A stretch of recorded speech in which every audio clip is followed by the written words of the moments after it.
All right, we're back. Week 4 recap, Justice League. It's a late night. Had some too much chocolate milk with dinner. Took me a while to get here. Mike was very patient. We're going to go ahead and kick it off. Got Rod Wave on the ones and twos. Week 4. After a month, it kind of you kind of get a feel, and your roster's kind of setting. You're kind of seeing what's a trend, what's a fluke, what's kind of real, what you can depend on, and you kind of have a good sample group after week 4. So I think the show will be interesting. We'll go over all the matchups and then just kind of recap where we're at.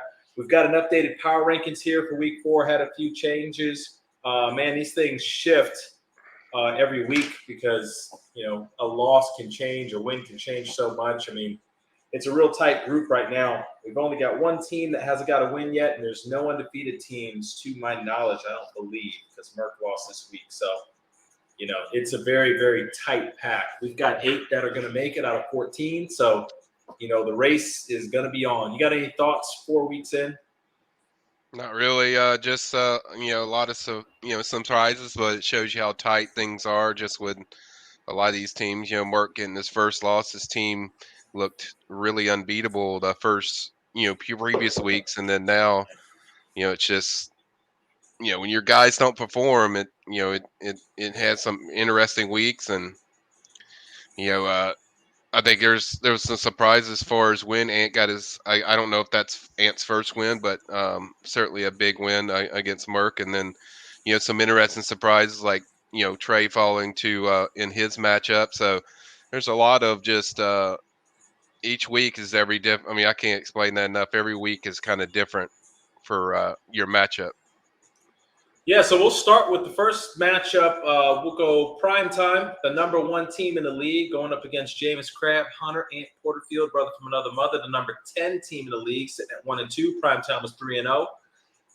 And this was one that it looked like it was going to be a blowout in Merck's favor. It was 167 to 143.72 was the projection. Ended up being a 165.05 to 157.83 win for Jameis Crab Hunter and Anthony Porterfield's crew. Going over what exactly happened, starting with Jameis Crab Hunter. Huge day from Tom Brady. I know we got into the chat today about Tom Brady, this and that. I mean, huge day, Sunday night, prime time. The guy's 44 years old, throws for 385, 3 tutties, gets 42 fantasy points. Huge day for him. Ant got next to nothing from Gabriel Davis. One of the surprise and one of the most disappointing guys in fantasy this far has got to be Gabriel Davis. He did nothing, got 13 yards and a reception. I know he's been battling some injuries. That didn't help Ant. Ant was still able to get 18 from Adam Thielen in a London game that we'll surely be talking about here in a little bit.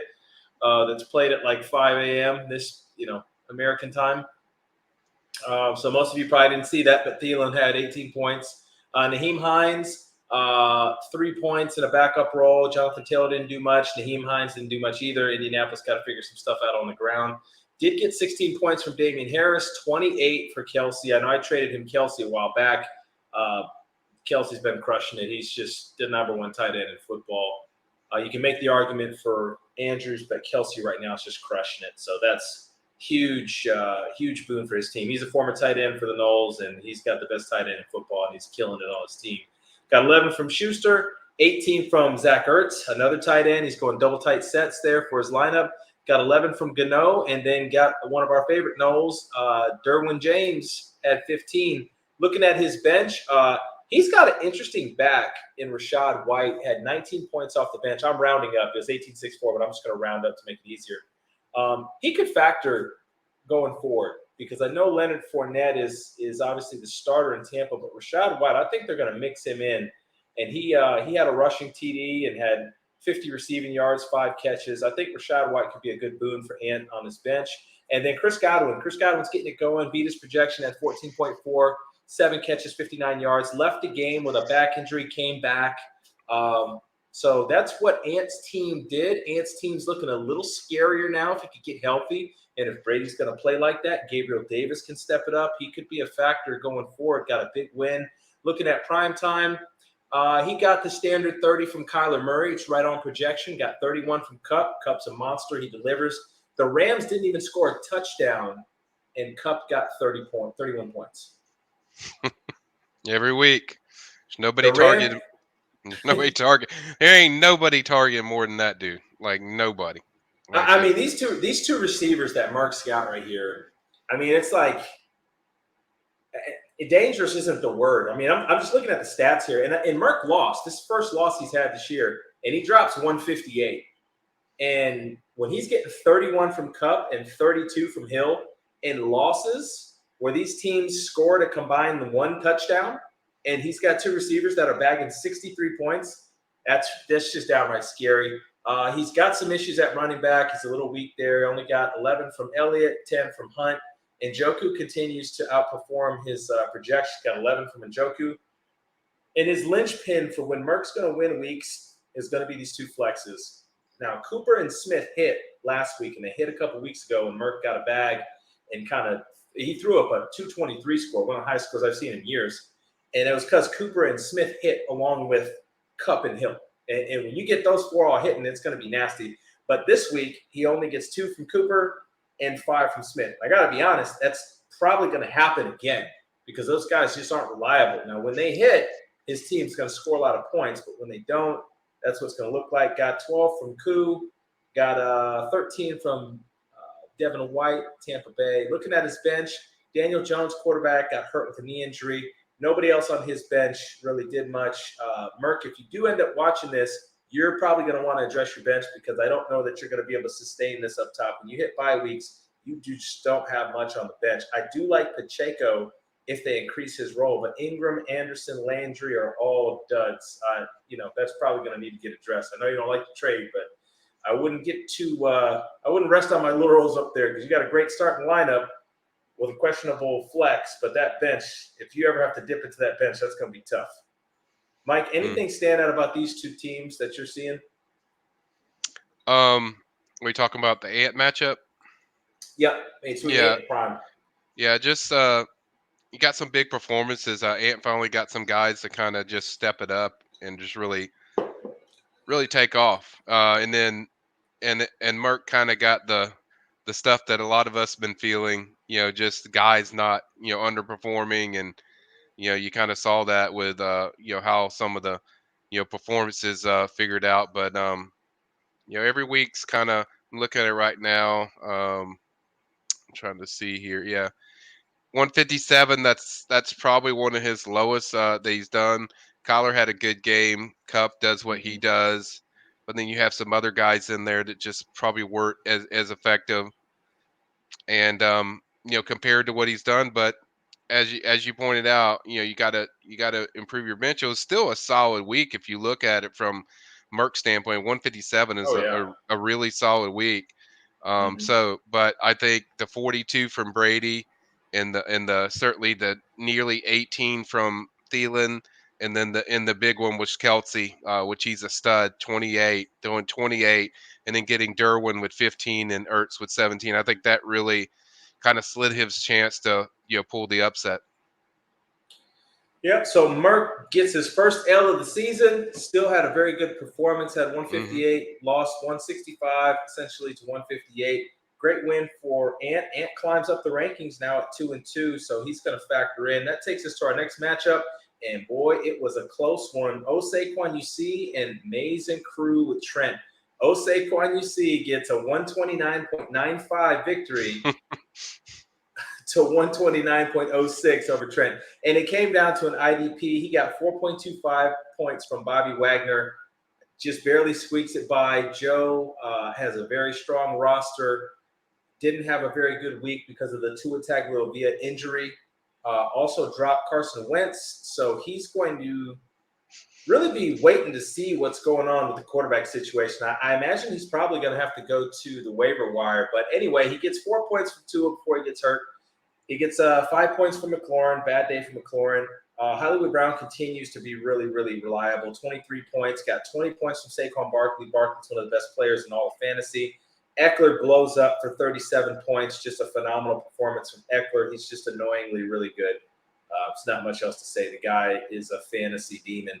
Mark Andrews, only 4 points. That was the one that really hurt him. He's been really riding Andrews, and Andrews just didn't do much today, or excuse me, on Sunday.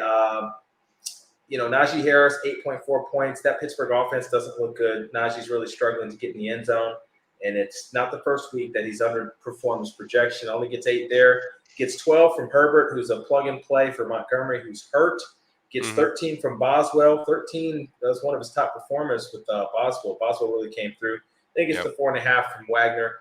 Not much to talk about on the bench. Does have Gallup, had 11.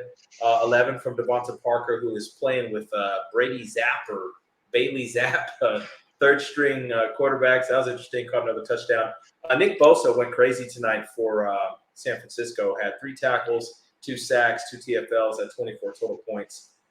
So he was able to squeak it. Trevor Lawrence for Amazing Crew had a miserable day. 5 total turnovers, 4 fumbles lost.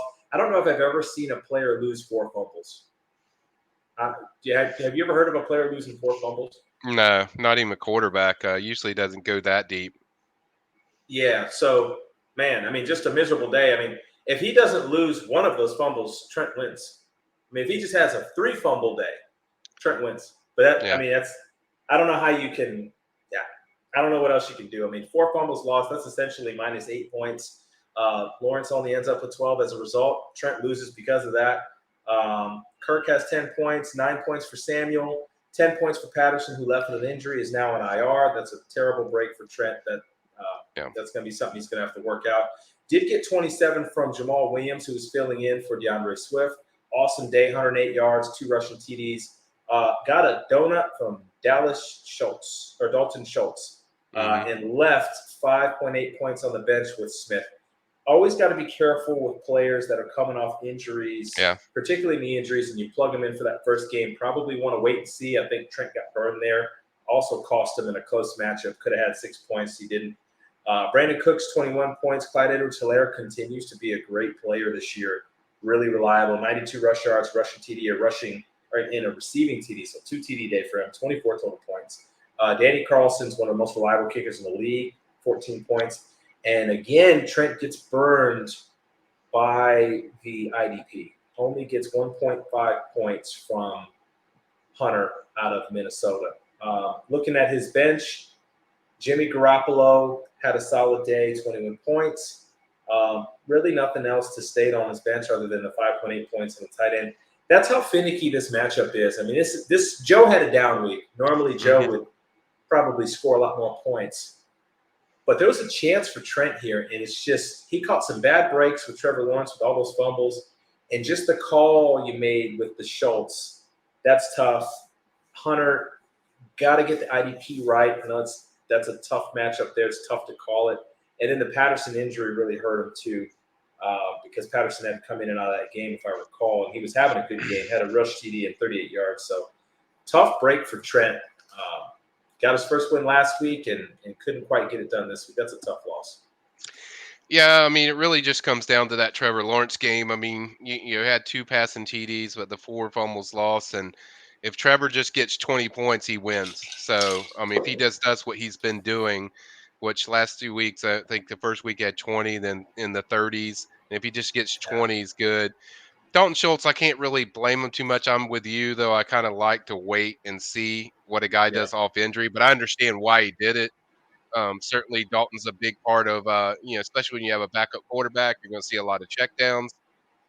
Didn't see that. He went more with Noah Brown and also CeeDee Lamb, and then did some stuff with Zeke that got him the ball. But yeah, it's just one of those moves where I mean I can't really blame him for the Dalton thing, and then Trevor he just didn't get good luck there. It's a tough matchup, and certainly you couldn't go onto your bench and stuck with Garofalo because he was just coming off a game that looked like the complete crap when they played Denver. So couldn't put a lot of faith into that.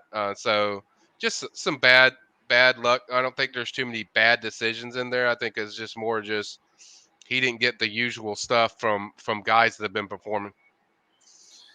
Yeah, so tough loss for Trent. Trent goes down, falls to 1-3. Joe ascends to 3-1. So it's a big break. It's that close. Both managers could have been 2-2, but it swings one way.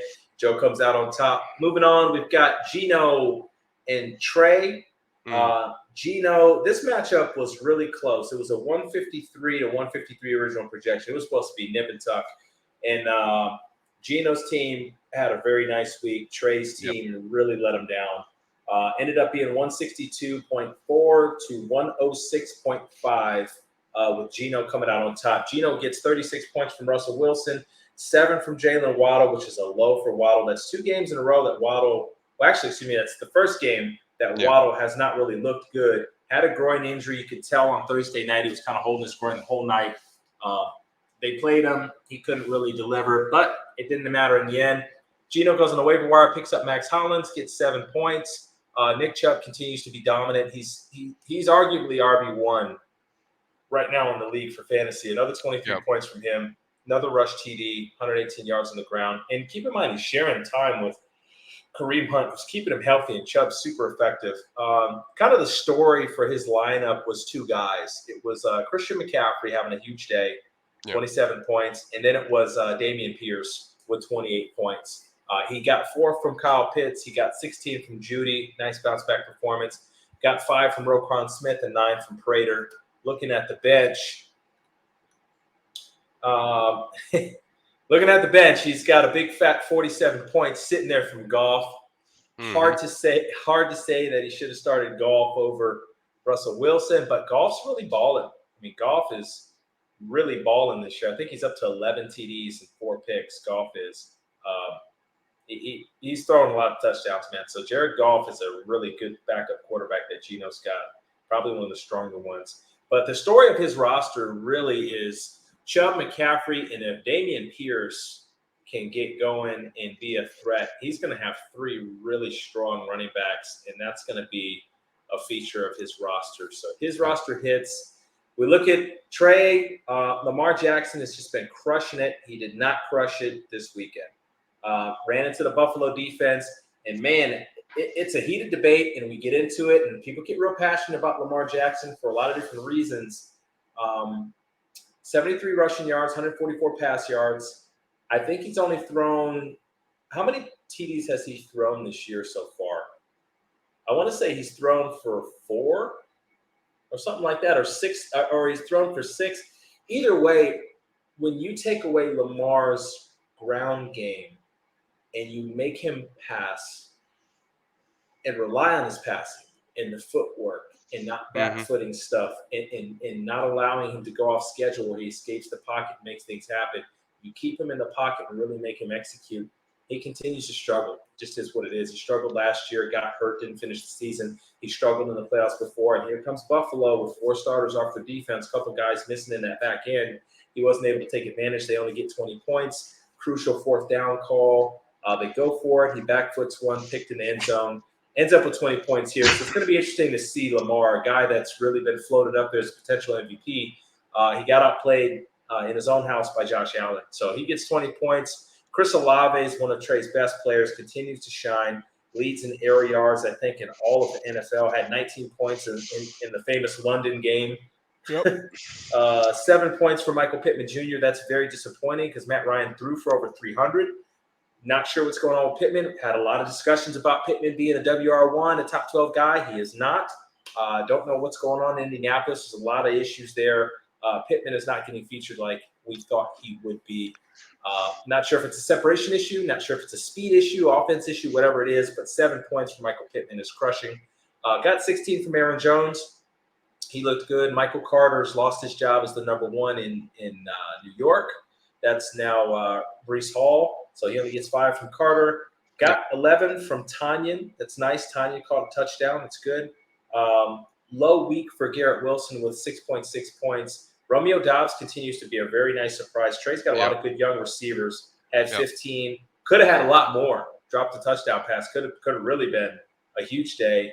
And then Zerling gives him 6, and he only gets 0.75 points from Shaq Leonard. This is another situation where if you follow Shaq Leonard and you followed the Hard Knocks series, which I was able to watch it, Shaq Leonard's been hurt since last year. He's had back and he's had ankle issues. He's just not healthy right now. Colts have been trying to ease him along. They struggled the first part of the season, so they throw him in there, and he gets re-injured with, I believe, a head injury. So that's tough. That was a tough call for Trey to throw him in there. Had a huge projection. He's one of the best defenders in the league, but it just didn't work out. Really not much to talk about on the bench. I think 15 points from Alec Pierce, which is interesting because he just doubles up Pittman, and Pittman is the WR1, and Matt Ryan's supposed to just feed the WR1. Didn't happen. You played Trey's team last week. Total different outcome when you played him. This week, his team really struggled. And Gino has a better team than his 0-3 record, and he finally kind of got some justice today or this week. What are your thoughts on this matchup? Yeah, good.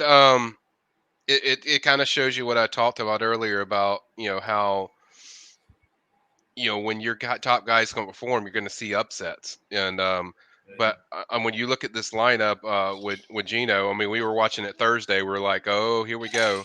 Waddle's only got 6 points or 7 points, and it's like Gino's kind of behind the 8 ball. But then Sunday came around, and you're like, Pittman only throws up 7, which I know the problem. It's the damn quarterback. He ain't worth a crap. So that Pittman's skill, but that offense is killing him. Then he played Michael Carter. I don't know about that one. I don't know if he had anything else on the bench that he could roll with, but probably Carter was the best option, but that killed him. And then obviously Garrett, he's a rookie. Have up and downs with that. Dobbs has been a phenomenal pickup for Trey. He's been phenomenal, addition for his team. And then obviously Shaq Leonard going out really just killed his IDP. Although Gino didn't do a lot with his either, so that really wasn't crushing. But I think the Carter performance, and then also the Pittman, and then you add in the fact that Lamar's been averaging 30 to 40 points when it gets a really good Buffalo defense. So a Grant is going to be farther down. Then Gino got a definitely a more positive performance out of Russell Wilson, probably the best he's played so far this year. Yep. He got around 35, so that was kind of a difference that kind of changed things. And then we talked about this several times. McCaffrey, when he's available, he gets hell of a volume. And when he plays, he can put up big numbers. I think that was a key, but I also think the Jerry Jeudy game was also a big key for Gino pulling this off. But Gino's got a very good team. If you look at the guys on the roster and just how they can project every week by week, I think it's a good, solid team. It's definitely not a reflective about his 1-3 record, but that's how competitive this league is. And if you have one guy just doesn't have a great matchup, and then a few guys that just don't do what they're usually supposed to do, you're going to have kind of surprises like this. Yep. So Trey goes down. Gino gets his first win. Gino, we just did a trade today. Actually, I sent Myles Garrett and Nico Collins for Tyler Boyd. So I pick up Tyler Boyd. Gino gets Myles Garrett and Nico Collins. Gino's a big Browns guy. Myles Garrett's one of his favorite players and happens to be one of the best defenders in the league. Coming off an injury, may take a week for Myles Garrett to start racking up points, but he had a 30-point game. I think 37 points his first week. He's pretty good. So that'll be interesting. I think that will help Gino shore up the IDP for him. Moving on to the next matchup, we've got Willie and Anthony Massidi. Anthony Massidi is coming off a win over me last week, former champion, very tough roster. Team didn't show up this week. Willie didn't even field a full team for the second week in a row. It's very frustrating, guys. Set your roster, figure it out. Set your roster. And this wasn't like a 6 a.m. London game. This was just 10:30, 11 o'clock. The notifications on Zay Jones are coming out. He's not going to play. You got to be available. You got to figure it out that morning. Before the noon games start or the 1 o'clock Eastern time. You got to figure it out so that you can get that done. Ends up winning anyway. Wins 129.75 to 120.37. We'll go over Anthony's team that didn't quite show up. Aaron Rodgers had a tough day at the office against New England. A surprisingly competitive game. Belichick coached his ass off. They had a third-string quarterback in there. Took him to overtime. Just a really tough, good football game. Rodgers gets 22 points out of that.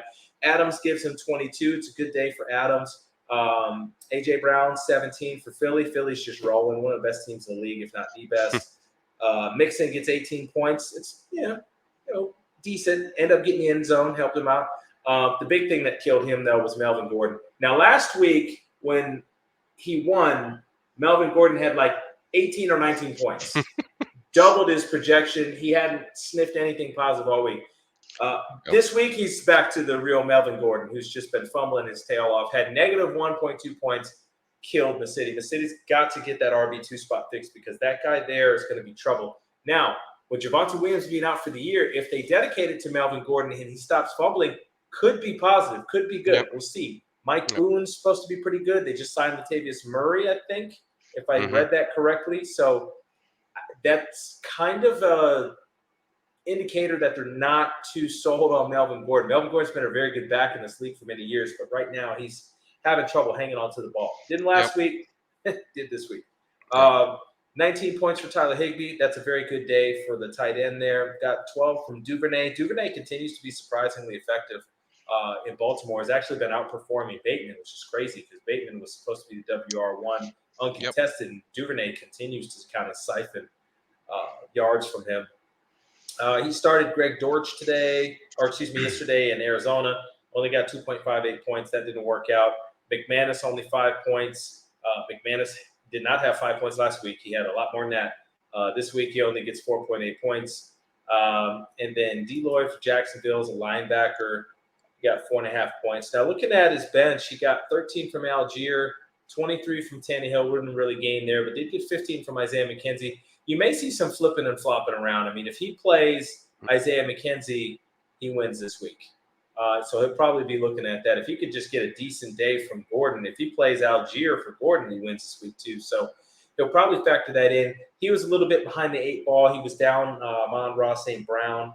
That's a tough break because he had really been crushing it for him. So he'll probably look to rebound and get that roster squared away. Looking at Willie's team, Willie gets 30 points from Josh Allen, pretty impressive on the road against Baltimore. He gets 15 from Lockett, gets a big fat donut from Zay Jones. Got to set your roster. He's able to work around it. Got 11.6 points from Dalvin Cook in the London game that nobody watched because it's in London and nobody cares about London. And I don't know why we play freaking football games over there. It's literally retarded. But, hey, NFL wants to expand. So we have to suffer through that and wake up at 5 a.m. with the chickens to set your roster. Antonio Gibson gets 10 points. Evan Ingram gets 3. Probably wouldn't play Evan Ingram. KJ Osborne gets 2. Just didn't do anything in the London game. Guess he didn't want to be in London either. Devin Singletary gets 14 points. 19 from Joseph. Monster day from the kicker. Good gosh. 19 points from the kicker is his third highest score next to Trayvon Diggs, who had 25 and another pick. And Allen. So basically, his highest scores were Allen, Diggs, and a kicker. So quarterback, kicker, IDP. I don't think that that's going to win another single week this whole year, but it won this week. Looking at the bench, not a whole lot to talk about on the bench. Stafford has an absolutely miserable day tonight, only had 10 points. So Willie finds a way to get it done. A little fortunate for some roster, gaffes on Anthony's part, and he gets away with a donut from Zay Jones. I don't really have much else to talk about this matchup. This matchup was two teams that didn't really show up, and the guy didn't set his roster. What do you have? Yeah, I mean, you look at it. Certainly, Josh Allen did what he usually does. He's really, really effective. I thought Tyler Lockett certainly matched what he was supposed to do. And then you go down there, and certainly huge game by Diggs. Really, that's why IDP is important. That's why you have to put emphasis on it, because he didn't get those points from Diggs. He probably gets an L. So he got that. And then and on the other side, really, it's just the Gordon thing. I mean, getting negative 1.2, you'd be better off playing me than playing Gordon. You lost 1.2 points. So, Yeah. just a lot of crushing guys. Can't really blame them. I looked up Dortch. Dortch has been killing it. You're playing Carolina. They're not great. So you would think that Dortch would have a big day, and sometimes it just backfires on you. I love Isaiah McKenzie, but I understand the reason of playing Dortch once I looked it up. But, yeah, just got to set your lineups every week so you're not going through this stress of whatever every week. But Right. just you really got to research, what kind of matchups are working. Certainly came down to the wire, certainly with these two teams. But really the difference was, that IDP. That's the real difference. You look at one guy got 4.5, other guy got 25. What's the difference? 9. So that's the reason that one turned into an L. Yep. So Willie gets a win. Anthony Bassidi gets a loss. He falls to 3-1. Actually, his first loss of the season comes in unfortunate fashion, and Willie moves up to a surprisingly 3-1 for Willie. Yep. So Willie's Job. finding a way to scratch the wins together, and strengthen the roster. Sometimes you scratch these wins together, you strengthen your roster later on, and you can get a pretty solid record for the season. Yep. So that moves us on. A battle of Atlanta Falcon, Georgia Bulldog. Fans and just fanatics between Eddie and Corey. This looked like a pretty good matchup on original projection. Corey's team just shit the bed, didn't show up. He gets 17 points from Derek Carr. Quarterback situation for Corey is a little rough. He's got Derek Carr and Mariota. Mariota has 5.3 points. He needs to get dropped. Mariota's not going to be reliable whatsoever. I don't think that Derek Carr is going to be reliable either. That's going to be a tough spot for Corey to try to manage this thing with that type of quarterback play. That's going to be tough. Holy hell, the bench! Holy hell, your bench, Corey! Oh my God! Yeah. Holy hell! So we look at Jamar. We look at Jamar Chase, 14 points. Jamar's not blowing up week to week like he thought he would, or that many of us thought he would. We'll see if that continues. They're throwing extra coverages at him, whatever. But we had a lot of discussions about it now. I mean, Joe Burrow's even said a lot of the plays are designed for T. Higgins. T. Higgins is an excellent receiver.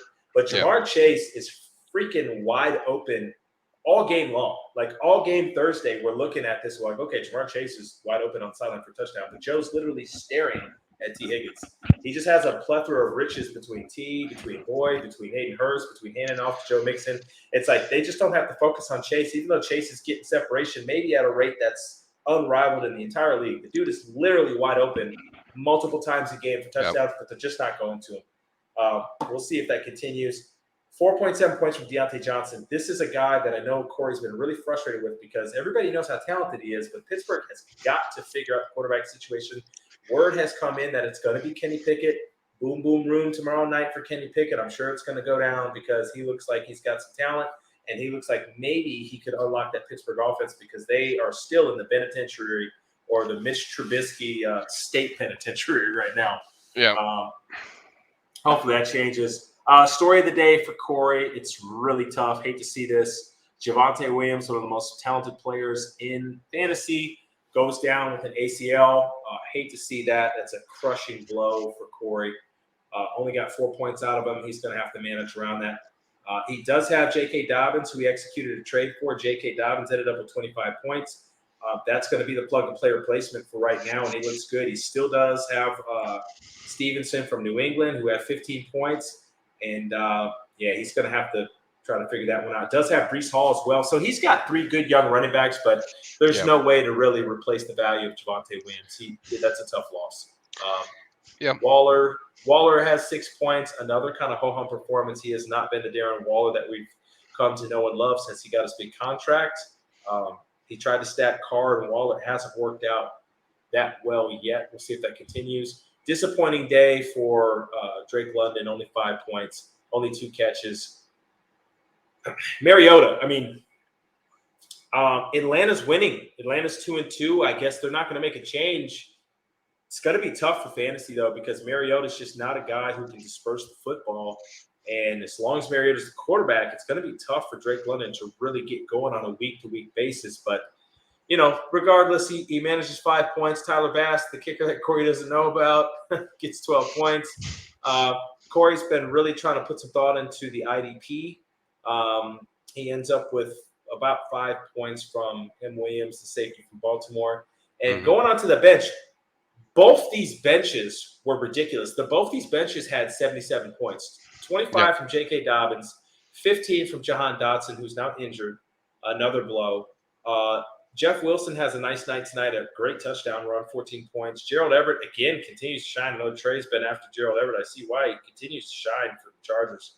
I don't know what's going to happen when Parham comes back from the injury, but Gerald Everett is just shining right now. 19 points for him. Mariota just is garbage as far as fantasy is concerned. And looking at Eddie, Corey's team scored 98.47 points. Didn't break 100. Just a tough day at the office. Eddie's team, on the other hand, was in contention for a bag and had a phenomenal day. 194.41. He only got 18 points from Jalen Hurts, which was a low, but he Hmm. got a big day from Gritty in London, 35 points. Got a huge day from T. Higgins on Thursday, 29 Yep. points.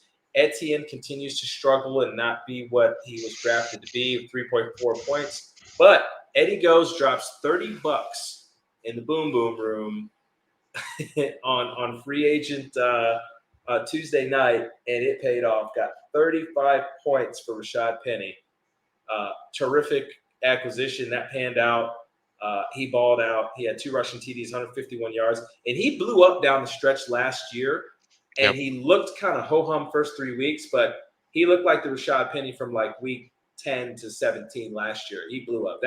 That could be a big factor for Eddie if he continues to. He's not going to get 35 points a week because Detroit has the worst defensive coordinator in the history of the NFL, and he shouldn't be defensive coordinator for Detroit today. He should be fired. You're not going to play them every week. But if Penny can score between 15 and 20 a week, that could really take his roster to the next level. Yep. Great performance. Got 19 points for Pat Fryermuth. Huge day for Mike Evans. Mike Evans is a warrior. 2 TDs, 103, 33 points. Bateman continues to flop the last couple weeks, only 5 points there. And there's a lot of talks. Bateman may be on the move. We'll see. Ryan Suckup gives him 9, and he gets 8.5 or 8.25 from Aaron Donald.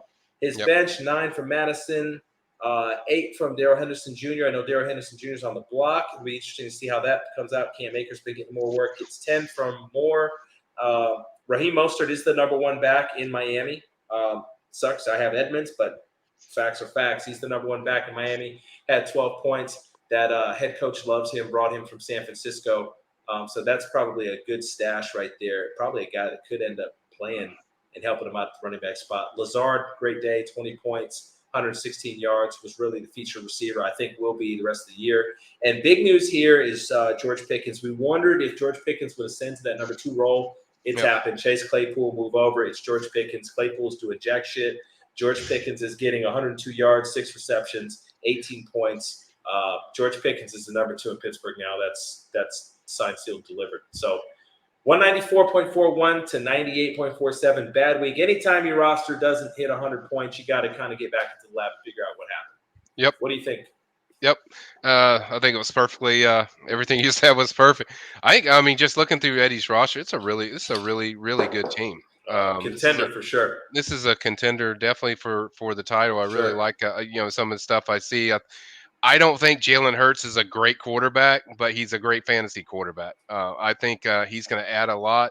He's not going to get 30 every week, but I mean, he's going to put up nice, really good totals. He runs the ball a lot. He obviously Mm-hmm. has more weapons now to throw to. AJ Brown's really helped his game a lot. Gritty's going to do what Gritty does. T. Higgins seems to be the number one right now in Cincinnati. He seems to be the guy they look for. I think mainly because of his catch radius and the fact that Cincinnati can't block diddly shit from the offensive line. So they have to go to the catch radius guy. So that's kind of hurting Jamar. And then obviously a great pickup with Penny because we know he's the featured guy. Fryermuth, I love that pickup. Tight end. That if there's one guy that's valuable in Pittsburgh, it's certainly the tight end. He always gets the rock, and then Mike Evans just phenomenal. So I mean, outside of making some, shifts here and there of, maybe with Bateman and certainly Mozart in that starting lineup at running back, because Etienne, I just don't think they use him enough to justify him being out there. But outside of that, I mean, Mm-hmm. Eddie's got a phenomenal team, dominate and win, and then with Corey, just a lot of bad crap happen. Just a lot of injuries and just Mm-hmm. guys that didn't work out that you're wanting to start. And you got several guys in there like Deontay Johnson, who's usually the leading receiver at Pittsburgh, where he gets all those slot receiver Mm-hmm. catches, and he's usually an 18-week guy, and certainly he didn't get that. Brees Hall, I love that pick. He's a good player, solid player, and certainly so. And then Waller was a little bit of a disappointment you look at, but I love the Stevenson pickup at running back. He always gets the ball. It's a split backfield there. Dre London kind of let him down just on what he usually does. So there was a lot of letdowns in there, and certainly with guys that are hurt. But overall, you're going to get hit and miss with David Carr. That's just what he is. Some weeks he's good, some weeks he's just terrible. Mario's on the bench, so you don't really have a lot of options there at quarterback. But Mhm. just got to get back to the lab, just like me, and work in the lab and figure it out Yep. and see what lineup will work the best. I mean, that's certainly what I'm focused on. Yep. So Eddie goes to 3-1, absolutely a contender. Corey's still got a decent squad. I think he's just got to figure out what he's got going on and Yep. kind of get that worked out there. So Corey, terrible week. You get an F for this week, Corey, but you're not an F manager, and your team's not an F. Your team's still solid. But Eddie's certainly one of the top guys. I've got Eddie number 3 in our power ranking for a reason because I think he's a contender this year. He's got Yep. a hell of a team. If he gets the running back situation figured out, and Penny could be a long-term situation for him, he could be really, really good. Moving on, we're going to go to the matchup that you probably don't want to talk about. That is your team versus Mark. Mark comes in 0-3. You came in 1-2. It was pretty close in projection, 141 to 148 in projection. Your team just didn't perform well. Yep. Herbert did his thing, 33 yards, Yep. or excuse me, 33 yards, 33 points. Yep. Eckler went crazy on the ground, and that took away a couple TDs there that you probably could have had. Could have had a huge day from Herbert the way he was playing. Yep. Ayuk has 9. You get 15 and more. We just made a trade for more. More came through and actually had his best game of the year. It's decent. We'll just get it out of the way. The Kamara thing, that sucks. I got burned in another league for the Kamara thing too because I just was under the impression that he was going to play. But the rule now has to be like if you have a freaking player in this early European bullshit London game, and I think it's a bullshit thing. I don't think we should be playing over there. I don't think the NFL needs to be globalizing like this. I think it's a money grab. I think the game should be played where our people, our Americans, can actually watch the damn game because nobody's getting up at 8 a.m. to watch this game. I think it's ridiculous, Roger Goodell, personally. You're trying to globalize it so you can get some more money. But the people who actually fund this and who actually feed you the players and make up your rosters aren't going to be awake at 8 a.m. to go watch this stupid game. So, Mike, you got burned. You didn't get up in time. Kamara was a late scratch. You got 0 points here.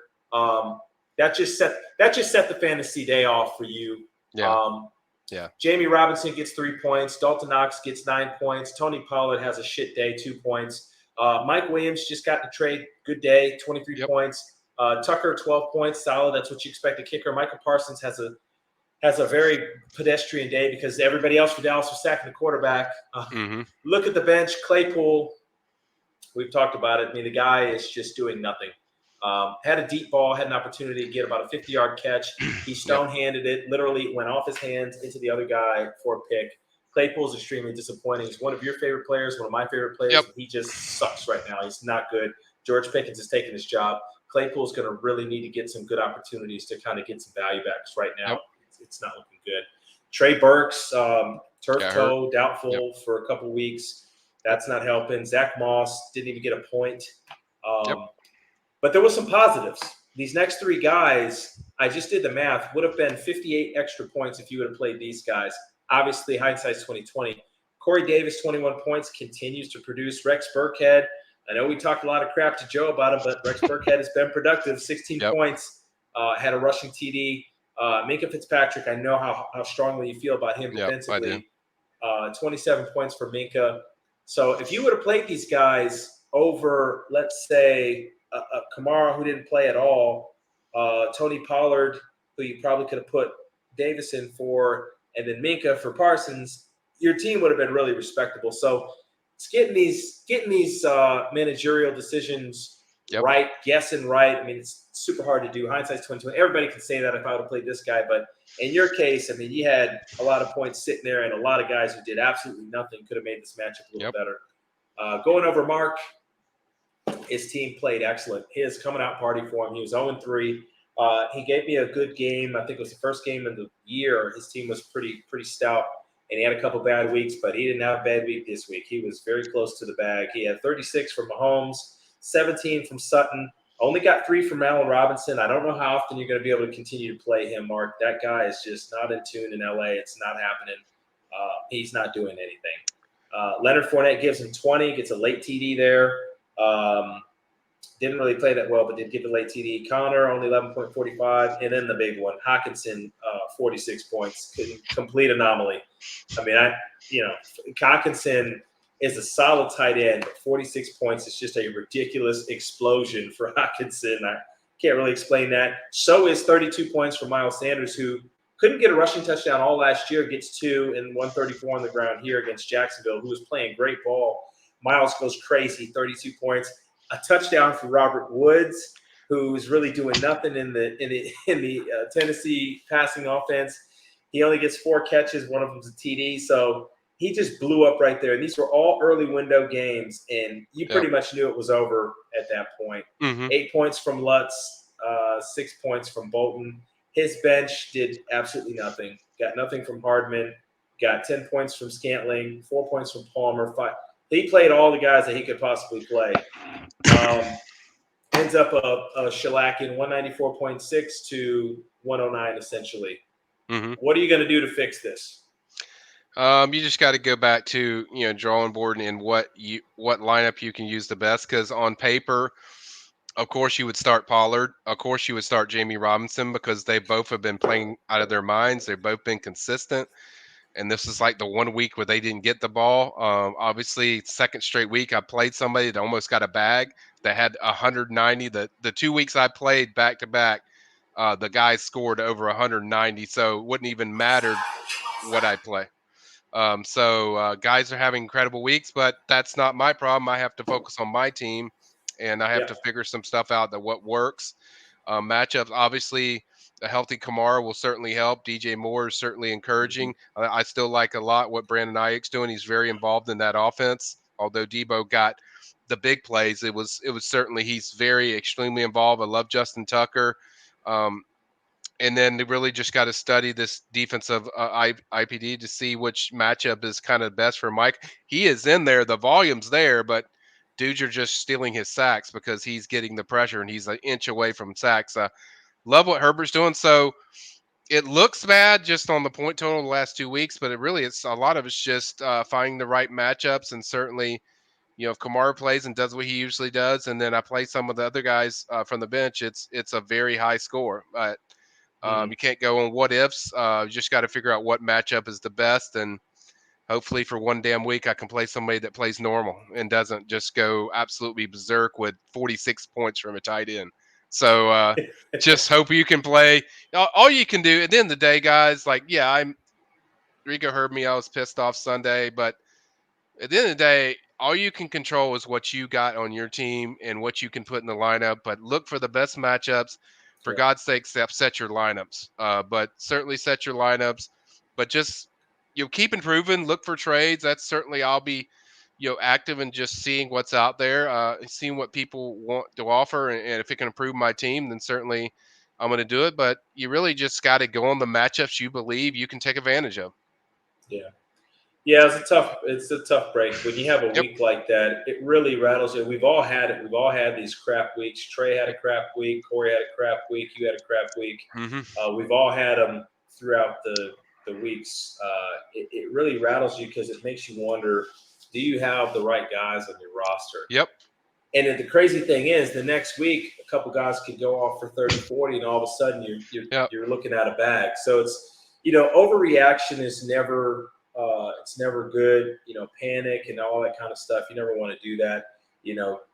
Just got to get back to the drawing board and see what's up. Huge week for Mark. Happy for Mark. He got his first win in Justice League history. Almost got a bag, but didn't because I stole it from you, Mark. I sensed that you wanted it, and I sent Deebo Samuel to you, and I stole it. So we'll talk about the last matchup. We've got the Crosby Show, which is the team that I just named fittingly because Max Crosby went absolutely manhammered, Donkey Kong crazy. And I played Mario. Mario had 139, respectable week. His name is Best Weeks on These Cheeks because people just keep blowing up on his team, and I was no different. 198.48 to 139. That was a Jimmy Garoppolo miscalculation on an in-out route Campbell away from hitting 200. Kittle went in, Jimmy went out. That would have put me over 200. So I'm kind of pissed about that. Wanted to get 200.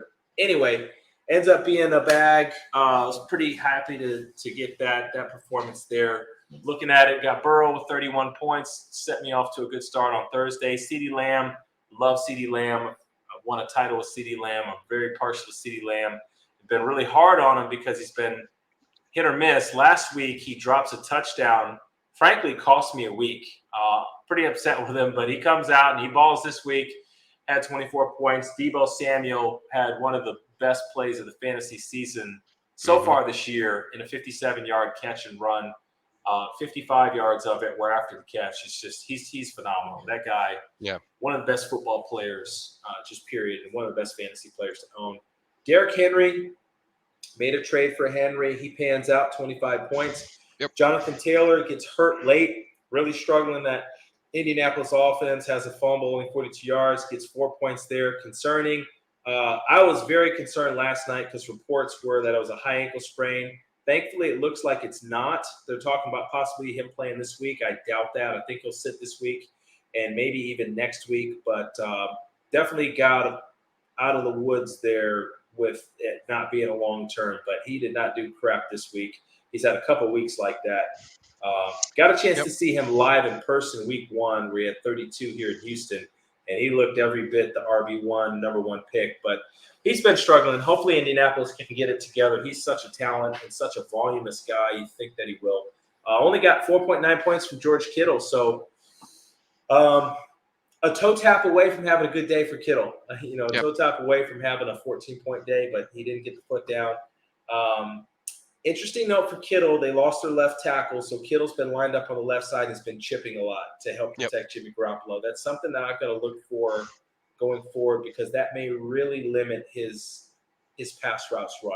So this is where the advanced metric is going to be kind of important. I got to look at that. Got 25 from Metcalf. Great day in Detroit. He was 1 point short and 1 yard short of a monstrous 30-something point day, but 25 points is a great day. Dylan has a big fourth quarter, ends up with 10.4 points. Maher, huge day, 17 points from the kicker. And Max Crosby, that's why I named the team the Crosby Show, had 30 points, had 2 sacks, 4 tackles for loss, and 4 solos. Just a huge day for Crosby. Looking at the bench, got a touchdown out of Edmonds, although he is the number 2 now in Miami. He still gets some of the juicy touchdown-type plays. It's 3 touchdowns in 2 games for him. So he's an okay plug-and-play. Best day of the year for Darnell Mooney at 16 points. That passing offense in Chicago absolutely sucks. Justin Fields doesn't look like he can complete a forward pass, but unfortunately he completed 3 of them to Mooney this week, so Mooney got a little something. Gainwell gets a touchdown in there. Boston Scott didn't play. Gainwell is definitely a stash. Nothing to write home to mom about unless somebody gets hurt, but Miles Sanders will get hurt, so then write home to mom. Logan Thomas gets 8 points, just a steady backup tight end. Nico Collins actually is traded now. We're bringing in Tyler Boyd, and Wentz was garbage, had 13 points. So bench was okay, nothing really to write home about. Looking at Mario's team, got 21 points in the London game that nobody got to see because it's at 6 a.m. freaking American time. It's ridiculous. Should play those stupid games. We didn't get a chance to see Captain Kirk. 12 points from Stephon Diggs. That was really a big factor there because Baltimore's defense was awful all year. And for Stephon Diggs to only get 12 points, that's very fortunate because he could have easily had a 30, 40-point game there. Deron Carter is a guy that's probably not going to do much most weeks, and he didn't do much this week at 5 points, 6 points, excuse me. Josh Jacobs blew up. Josh Jacobs had a 40-burger.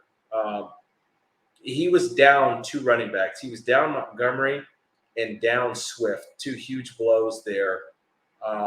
And so that really put him behind the 8 ball. But Jacobs made up for a lot of it, 40 points. Cam Akers did not. Cam Akers had 1.5 points. So the Rams are just not running the ball well, particularly against a nasty San Francisco defense. So once he gets Montgomery and Swift back, he could really be – I mean, he might have been looking at a bag this week. If he could have played all those guys and lined it up perfect, could have been really good. He got McKinnon, only had a point.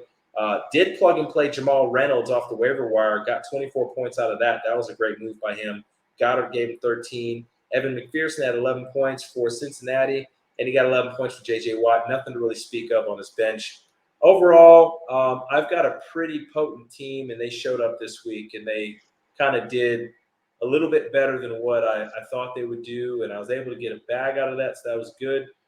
Initial injury concern for Jonathan Taylor was pretty heavy. That's since kind of quelled. I know you got some word last night about it Hmm. from some sources that didn't think it was going to be that bad. So that's definitely good to hear.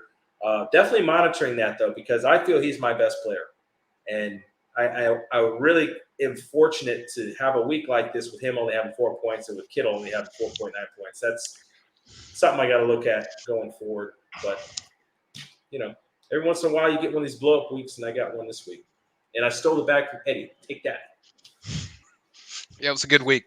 Really good week. Really good team and squad. I talked to Rico about last night as he was having a panic attack with waiting on the news on Jonathan, but overall the team just really performed.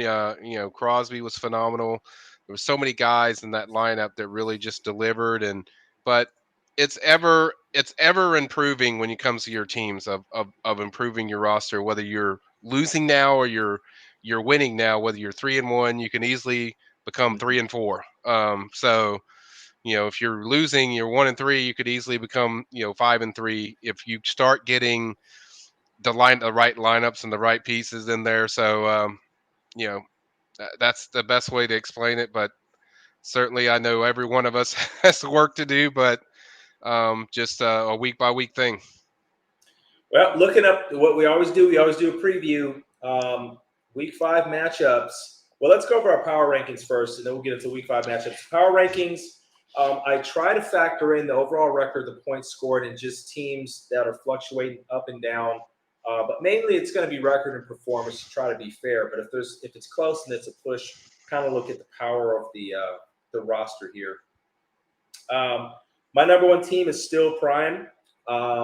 That's Marcus's team. He lost, but he lost scoring 158 points, and he had some bad breaks in this roster. Still, with Hill and Cup and the consistency that he's getting from some of those other spots, he's going to be a problem all year. Definitely a contender. Joe has a tremendous roster. He's sitting at 3-1. I've got him 2. Eddie's certainly a contender at 3-1. I've got him 3. I've got Hmm. Tribe number 4 at 3-1. Miss City is 3-1. I've got him at 5. I've got Willie at 6 because Willie keeps finding a way to win. I mean, we talk about Pixie and we put the label of Pixie on Trey. Willie might be taking the Pixie mantle here because he's 3-1 and he ain't set his roster in 3 weeks. So hey, Willie's living on a prayer. He's living right. Number 7, I've got Trey 2-2. Corey, I've got 2-2 at number 8. Anthony Porterfield climbs up to the number 9 spot at 2-2. Then we've got Gino at 10. I've got Mark at 11 over you because you guys Hmm. just played and you had the blow up week. I've got you at 12. I've got Trent at Yep. 13. And Mario is the only winless team at 14. And that brings us to our matchups this week. You've got Mario. Yep. Best weeks on these cheeks. Don't worry, Mario. I got you covered. You're gonna probably win because everything bad happens to my team and everything good happens every way I play. So if if momentum still goes the way it's going, Mario, you'll get your first win because I'm good at helping people get their first win. So hopefully, I'm gonna do everything I can do to win because certainly I need a win badly. It's 3 losses in a row, but I'm gonna manage this team like I always do, just full power and see what's gonna work. So we'll see, but certainly I know it's going to be a tough matchup. I don't care if you're 0-4. I looked at the matchups you have, Mario. You got some really high scoring weeks. That the week you played, one guy he scored 223 and he got the bag, and you still had like 169. So you can Yep. score. You can definitely do that. And if I keep laying donkey dick eggs, I'm gonna lose certainly. But I got to figure it out. But I know it's going to be a tough matchup. Yep, as it stands now, you're a 155 to 132 Yep. favorite. He's got to figure out if he's going to get Swift and Montgomery back. He won't get Swift. Montgomery may come back, so that's going to be an interesting matchup. I've got Mays and Crew, heavy favorite in that matchup. Mays and Crew suffers a bad injury with Cordell Patterson, so he's going to have to kind of flip and flop some stuff around. And I don't expect to have Jonathan Taylor, so I'm going to have to do a little finagling there. But we'll see. Yahoo likes me over him. Matchup of the week, in my opinion, is Eddie versus Marcus. This is a big boy matchup. Battle of 3-1, two top 3 teams in our power rankings. It's 165 to 167 in projection. This is looking like a big boy battle here. This is a heavyweight fight here. This is one I'm looking at. Somebody's going to go to 4-1, having survived rivalry week, a couple good matchups, and this matchup here. And the other's going to go down to 3-2, kind of be in the middle of the pack. So this is a big one right here. Willie, 3-1, but he's playing an ascending Anthony James Crabhunter. Close projection, 150 to 153 in Anthony's favor. This one's going to be interesting to see. We talked about your matchup there. You're favored by 20 in that one. We'll see if you can get off the schneid. Corey and Gino, this is going to be a tough – I'm telling you what, this is going to be a sneaky good matchup because Gino's team is a hell of a lot better than that 1-3 record. And Corey has definitely stepped his game up in his roster. He's got some injuries he's got to deal with, but from at least for this week, he seems to have some guys who can step up between Jeff Wilson and Dobbins. He's done a great job acquiring backs, and he's going to need to with Javonte being out. But I think he's got the roster to really give Gino a run for the money. It's going to depend on whether Waddle and those guys go crazy. What does Christian McCaffrey do? Can he follow up a 27-point performance? That's going to be a good matchup. This is going to be a good one, too, right here. Joe, 3-1 versus Anthony, 3-1. I don't think these guys really have their rosters quite set up because I think those scores look a little low. But Joe has got one of the better rosters in the league every year. And Anthony's a former champion, knows what he's doing. Had a crap week this week, lost to Willie. And I know he's going to rebound. That's probably the second best matchup, I think. Well, it'd be close between Corey and Gino.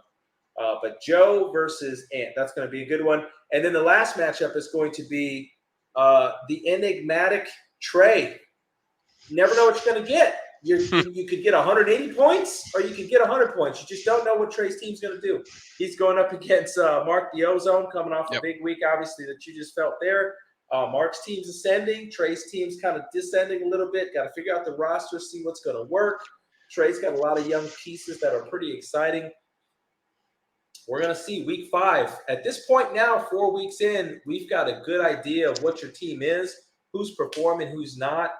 And, man, it's getting intense. The weeks hurt. I mean, people getting pissed off, people getting injuries, getting upset, people losing weeks, getting upset. I mean, it's getting to the nitty-gritty now. I mean, we're no longer weeks 1, 2, 3. I mean, we're 4 weeks in and into week 5. And when you look at that, you're getting close to a third of the way into this thing. So happy hunting, guys. Tomorrow's going to be interesting on the waiver wire. A lot of running backs there, some quarterbacks out there. We'll see who's going to go to the boom boom room and drop that rent money or that light bill money. Yep. I got nothing else, Mike. Appreciate you rocking with us late. Yep. We're going to have to see how this shakes out, man. This is going to be a very interesting week. And guys, set your rosters. Mike, if you have a London game, get your ass up at 6 a.m., I guess. Yeah, well, if I have a London game and there's somebody questionable, he ain't playing. So that's what I learned. Or my ass is getting up really early and setting an alarm. But either way, you got to be prepared for these things. Even if they're telling you all week a guy's expected to play, try to set your lineup because you can't trust these London bitches. They ain't gonna tell you. Guy's just gonna wake up surprised and your guy ain't playing. So just keep setting it. Obviously, every week's going to be crazy. We've already experienced that. We went through this whole week, and there's so many surprises we saw just on some of the matchups. I'm really interested in that final matchup that you discussed, Trey and Ozone, because I think both of those teams are really good. So I think that could go either way. I think that one's one that intrigues me the most. Yep. Nothing but good matchups. There's 7 of them, and we're going to see. But we'll be back with you guys on Monday night. We'll get this all signed, sealed, delivered, and ready for consumption here.